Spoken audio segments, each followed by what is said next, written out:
বহু প্রাচীন মাহেশের রথযাত্রা এবারে 630 বছরে পদার্পণ করল।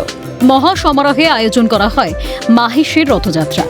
জগন্নাথ, বলরাম ও সুভদ্রা রথে চেপে মাসির বাড়ির উদ্দেশ্যে যাত্রা করেন। বছরের এই বিশেষ দিনেই ভক্তরা প্রভুকে স্পর্শ করে পুজো দেওয়ার সুযোগ পান। তাই সকাল থেকে মাহেশের মন্দির চত্বরে উপচে পড়ে ভক্তদের ভিড়। এদিন রথযাত্রায় সামিল হন কেন্দ্রীয় শিক্ষা প্রতিমন্ত্রী সুকান্ত মজুমদার। এদিন তিনি বলেন, মাহেশের রথের দড়িতে মা শারদা, রামকৃষ্ণদেব, বঙ্কিমচন্দ্রের হাতের স্পর্শ রয়েছে। চৈতন্যদেব এই ক্ষেত্রকে নব নীলাচল বলে আখ্যা দিয়েছিলেন। এখানে আসতে পেরে নিজেকে ধন্য মনে করছি।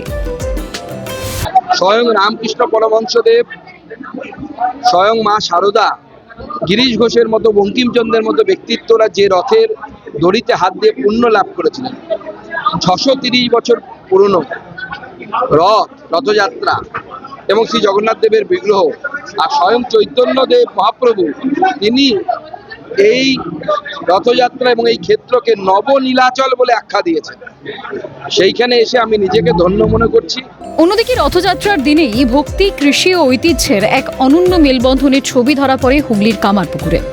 বিশেষ পুজো ও ধর্মীয় আচার শেষে শ্রী শ্রী রঘুবীরের নাম স্মরণ করে রামকৃষ্ণ মঠের সন্ন্যাসীরা ধান খেতে পৌঁছন।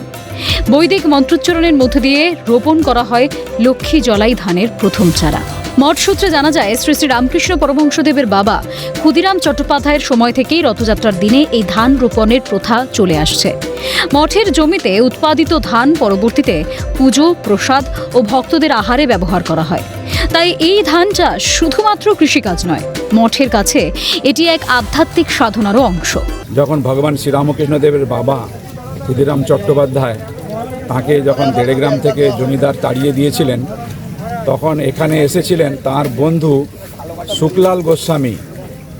তাকে এইখানে পৌনে 2 বিঘা জমি, যেই জমির উপর দাঁড়িয়ে আছে এটি লক্ষ্মী জলা, এই পৌনে 2 বিঘা জমি দান করেছিলেন।